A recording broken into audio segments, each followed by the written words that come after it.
Hello, કેમ છો બધા? તો આજે બનવાનું છે સરસ વસ્તુ. તમે ફ્રેન્કી ખાધી છે કોઈ દિવસ? આઈ થિંક બોમ્બે સ્ટ્રીટ ફૂડમાં બહુ ફેમસ છે અને ફ્રેન્કી આજકાલ બધે બનતી હોય છે. તો આજે બનવાની છે ફ્રેન્કી. ફ્રેન્કીમાં મેઇનલી શું હોય છે? ટિક્કી જેવું બનાવવાનું છે, પટેટો ટિક્કી, અથવા તો તમે વેજી ફ્રેન્કી પણ બનાવી શકો.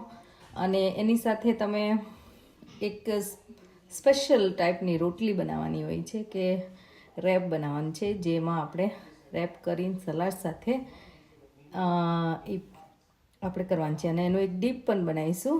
તો આજે બનાવવાનું છે એકચ્યુઅલી ટિક્કી, રોટલી કેવી રીતે બનાવવી, પ્લસ એનું ડીપ કઈ રીતે બનાવવું. તો એ બધું જ આજે બનવાનું છે. તો ચલો છેલ્લે સુધી જોવાનું ભૂલતા નહીં. અને if you are enjoying my recipe, don't forget to subscribe અને don't forget to like and share with other people. તો એમાં અહીંયા 1 કપથી થોડો વધારે એટલો મેંદાનો લોટ લઈ લીધો છે, પણ તમારે જો જરૂર પડે તો તમે વધારે એડ કરી શકો છો. તો આપણે હવે લોટમાં થોડું સોલ્ટ એડ કર્યું અને આપણે થોડું ઓઇલ એડ કરીશું, 1-2 સ્પૂન જેટલું, અને સરસ રીતે મિક્સ કરીને એકદમ સોફ્ટ, થોડો ચીકણો એવો લોટ બનાવવાનો છે, આપણે બાંધવાનો છે.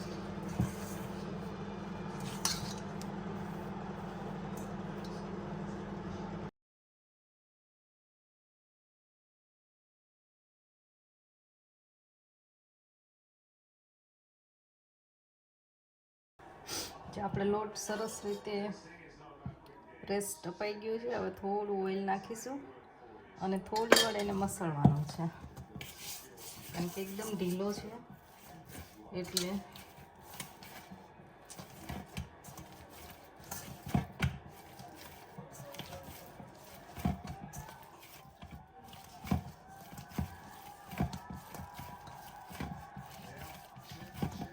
આ લોટ એકદમ ઢીલો હોય ને એટલે એનાથી જે આપણે રોટલી કે રેપ બનાવીશું એકદમ સોફ્ટ, અને જેટલા તમે પતલા બનાવી શકો એટલું આમાં આ સરસ લાગે છે. એટલે આપણે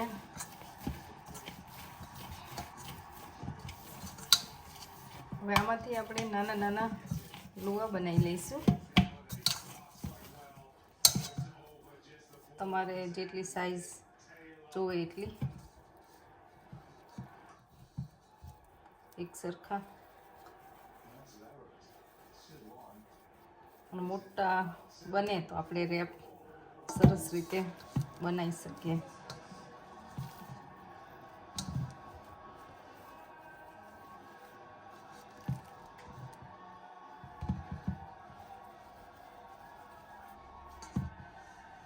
રીતે બધા લુવા સરસ થઈ ગયા છે, રેડી. હવે આપણે શું કરીશું, હું ફ્લોર ઉપર જ વણીશ. તમારી પાસે મોટી કે વસ્તુ હોય તો તમે એની ઉપર વણી શકો, કેમ કે આ બહુ મોટા થવાના છે. એટલે આપણે થોડો લોટ અહીંયા રાખી દઈશું અને 1 બાય 1 લુઓ લઈ આપણે પતલો એકદમ વણવાની ટ્રાય કરવાની છે, બરાબર. કારણ કે લોટ બહુ ઢીલો છે એટલે આપણે આ વાળવા માટે લોટ પણ વધારે જોશે.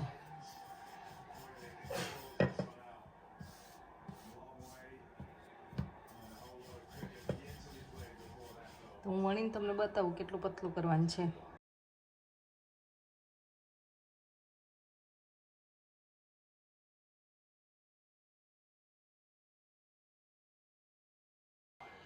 તો આ રીતે આપણે પતલી એકદમ વણી લેવાની છે. તમે આર પાર મારો હાથી દેખાય એવી આમ એકદમ પતલી રોટલી અને મોટી. તો હવે આને આપણે કાચી પાકી શેકી લેવાની છે.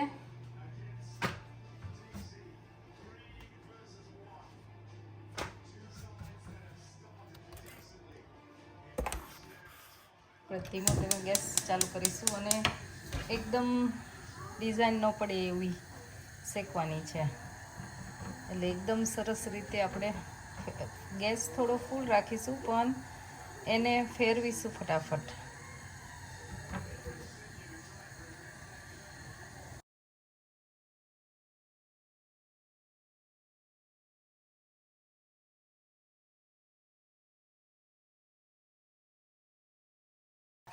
તમે જોઈ શકો છો એટલા સોફ્ટ રોટલી બની ગઈ છે રેડી. અને આવી અધકચરી રીતે આપણે શેકવાની છે અત્યારે ટેમ્પરરી.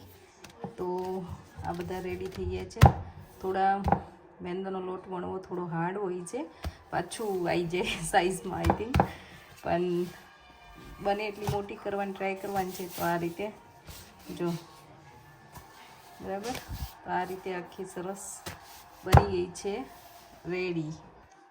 હવે આપણે એક ડીપ તૈયાર કરવાની છે. એ ડીપ માટે આપણે થોડી ગ્રીન ચીલી અને કોથમીર, મેં એકચ્યુઅલી આ ફ્રોઝન કોથમીર લીધી છે, મારી પાસે ફ્રેશ હતી નહીં આજે, બાકી ફ્રેશ કોથમીર લો તો વધારે સારું.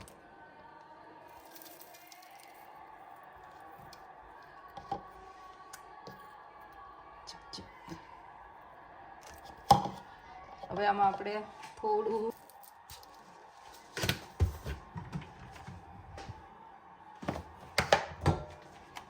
આપણે સોલ્ટ એડ કરીશું, માપનું જ.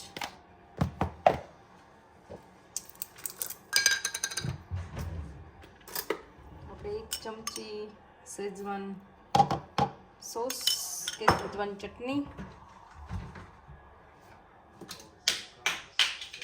એમાં થોડું આપણે મેયોનીઝ એડ કરીશું અને થોડો કેચઅપ, અને આ બધું સરસ રીતે આપણે ગ્રાઇન્ડ કરી દેવાનું છે. તમે જોઈ શકો છો ગ્રાઇન્ડ થઈ ગયા પછી આટલો સરસ એક ડીપ થઈ ગયું છે રેડી આપણું. હવે આપણે સ્પેશિયલ એક મસાલો બનાવવાનો છે ફ્રેન્કી માટે. તો એના માટે મેં આ ચાટ મસાલો લઈ લીધો છે. ચાટ મસાલો ન હોય તો તમારા પાસે જલજીરા પાવડર હોય તો એ પણ યુઝ કરી શકો છો. હવે એમાં આપણે લાલ મરચું, થોડી હળદર, ધાણા જીરું અને થોડો આપણે આમચૂર પાવડર એડ કરીશું. એમાં થોડું સોલ્ટ ટેસ્ટ પ્રમાણે અને થોડું આપણે સંચળ એડ કરવાનું છે.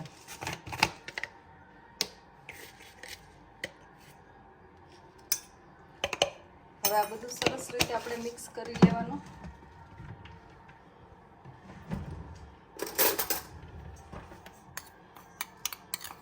અને એકદમ સરસ મિક્સ થઈ જાય. આ મસાલો એકદમ સરસ રેડી છે, પણ આપણે 1 સ્પૂન જેટલો અલગથી કાઢી લઈશું. એ હું તમને કહું ક્યારે યુઝ કરવાનું છે. અને આને આપણે થોડું પાણી નાખીને એની સરસ પેસ્ટ બનાવીશું.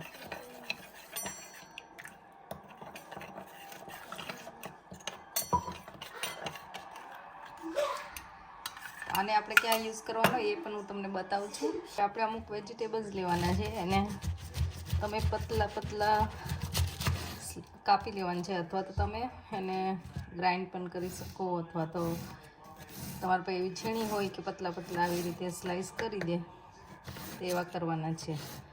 તો આ હું કેબેજ લઈ લઉં છું, એક હું કેપ્સિકમ લઈશ અને કેરટ લઈશ.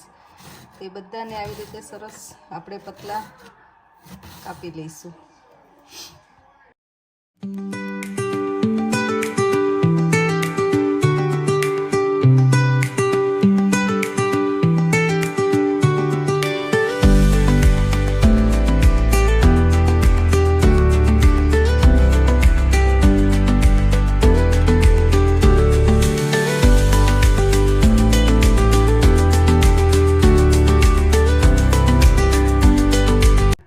સલાડ થઈ ગયું છે રેડી. ગાજર, કેબેજ, કેપ્સિકમ, ઓનિયન અને કોથમીર થોડી એડ કરી દીધી છે. તો હવે આને આપણે આમ સાઈડમાં રાખી દઈશું. તો મેં અહીંયા બટેકા બોઇલ કરીને ફોલી લીધા છે. હવે આપણે એને આવી રીતે બધા સરસ મેશ કરી દઈશું અને એના માટે આપણે વઘાર કરીશું થોડો. એકદમ સિમ્પલ વઘાર છે અને એની પેટીસ બનાવીશું. તો બટેકા સરસ રીતે થઈ ગયા છે મેશ. આ બાજુ મેં ઓઇલ પણ મૂકી દીધું છે. તો આપણે થોડું ઓઇલ લેવાનું છે, બહુ લેવાનું નથી.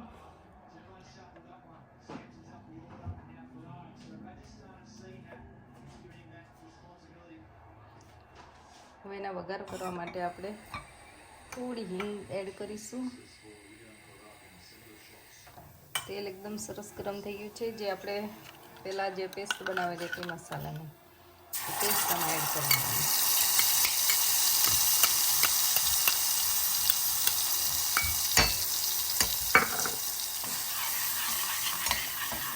થોડી વાર આપણે થવા દઈશું અને આમાં આપણે બટેકા એડ કરી દઈશું. ગેસ એકદમ ધીમો રાખવાનું છે, નહીં તો જે લાલ મરચું ને આમાં હોય એ બધું બળી જાય. એટલા માટે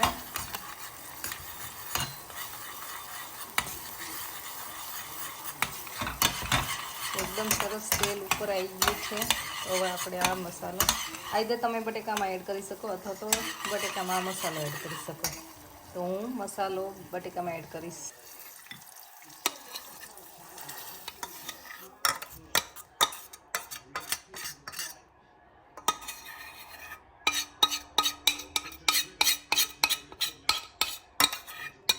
આવી રીતે આપણે બધો મસાલો સરસ રીતે બટેકામાં નાખીશું અને મિક્સ કરીશું. આમાં હું બીજું કાંઈ જ એડ કરતી નથી, પણ ગ્રીન ચીલી કે તમારે વધારે સ્પાઇસી બનાવવું હોય તો એડ કરી શકો છો. પણ જે ડીપ આપણે બનાવી છે એ ઓલરેડી સ્પાઇસી છે, એટલે હું બીજું કંઈ આમાં એડ કરીશ નહીં. આને સરસ રીતે આપણે બટેકા સાથે મિક્સ કરીશું.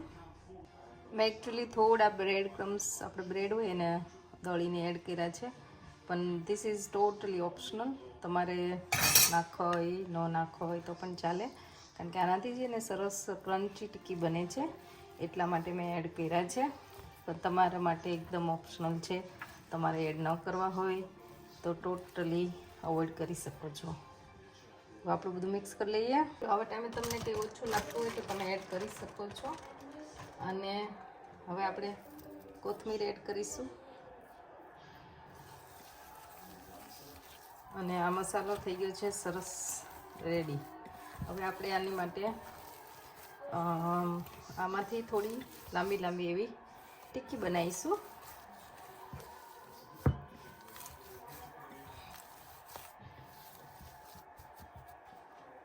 આપણે ટિક્કી વાળી દેવાની છે, તો એના માટે થોડું આપણે ઓઇલવાળો હાથ કરી લઈશું અને આને આવી લાંબી એવી થોડી ટિક્કી બનાવીશું. અને આ મિશ્રણ તમે આમનામ શેકા વગર નાખી શકો છો, તમારી ઈચ્છા હોય તો.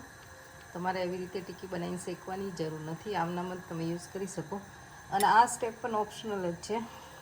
બ્રેડ ક્રમ્સમાં આવી રીતે તમારે નાખવું હોય તો નાખો, ન નાખવું હોય તો ટોટલી ઓપ્શનલ.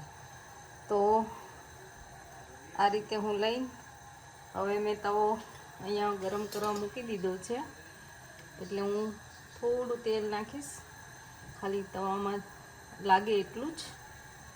અને એનાથી હું આ ટિક્કી એમાં મૂકીને બધી હું કરી લઈશ.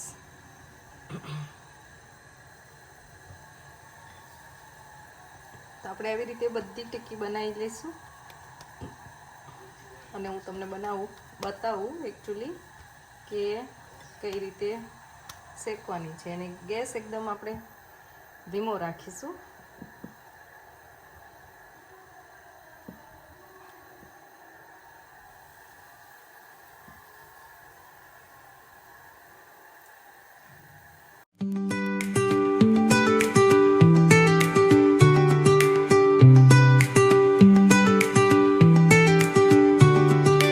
તો આ રીતે મેં બધી ટિક્કી વાળી દીધી છે અને આપણે બધી સરસ રીતે થોડી બ્રાઉન થઈ જાય ત્યાં સુધી આપણે શેકવાની છે. મેં નીચે થોડું ઓઇલ નાખ્યું છે. આપણે ઉથલાવવાનું ટ્રાય કરીશું.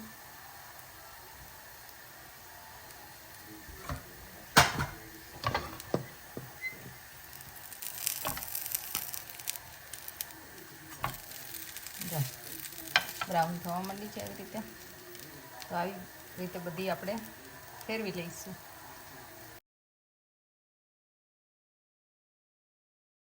તો આ રીતે બધી જ ટીકી મસ્ત જો શેકાઈ ગઈ છે અને થઈ ગઈ છે રેડી. હવે આપણે મેઇન છે જે રોટલી એનું રેપ બનાવવાનું એ બનાવીશું. તો હવે બધી વસ્તુ સરસ રેડી છે, આપણે એસેમ્બલ કરવાનું છે. તો આ સલાડ જે આપણે આ સાઈડમાં થોડો મસાલો રાખેલો એ થોડો એડ કરીને ભેગો કરી દેવાનો છે, કારણ કે લાસ્ટ મોમેન્ટ જ એડ કરવાનું, નહીં તો પાણી છોડે એટલા માટે. અને આ બધું મિક્સ કરીશું. આ પેટીસ રેડી છે, રોટલી રેડી છે, આ ડીપ રેડી છે. તો હવે આપણે એસેમ્બલ કઈ રીતે કરવાનું એ હું તમને બતાવી દઉં એટલે આખો આઈડિયા આવી જાય. આપણે થોડું તેલ લગાવીને શેકી લઈશું બે બાજુથી સરસ.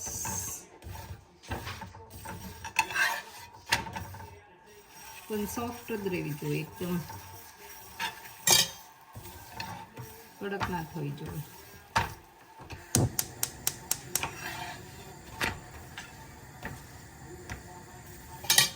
એક બાજુ ચડી જાય પછી આપણે બીજી બાજુ બધું વેજીટેબલ્સ ને બધું મૂકીશું અને ફ્રેન્કી વાળીશું.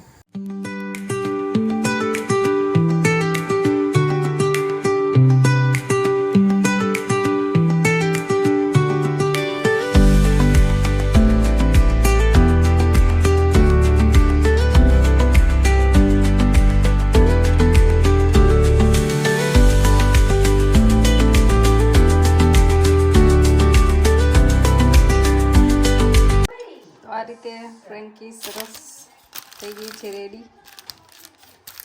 તો તમે એન્જોય કરી શકો છો. જો ફ્રેન્કી થઈ ગઈ રેડી. અને આ બેને બહુ ઉતાવળ આવી છે ચાખવાની, હે ને? જો તમારે નથી ભૂખ લાગતી આજ? હવે મેચ જોતા જોતા જો રોજની થી છે IPL જ્યારનો ચાલે છે ત્યાં સુધી, હે આઈને બે જ જાય. ચલો જમવા બેસો, નહીં તો આ બેનું પૂરું થઈ ગયું. કેવી લાગીશ ને? તમને શું લાગે છે? ફ્રેન્કી કહેવાય આને, ફ્રેન્કી. તો હા, તો એ છે આજે. ચાટને કેવું લાગ્યું? તમે ચાખો પછી કયો હાલો.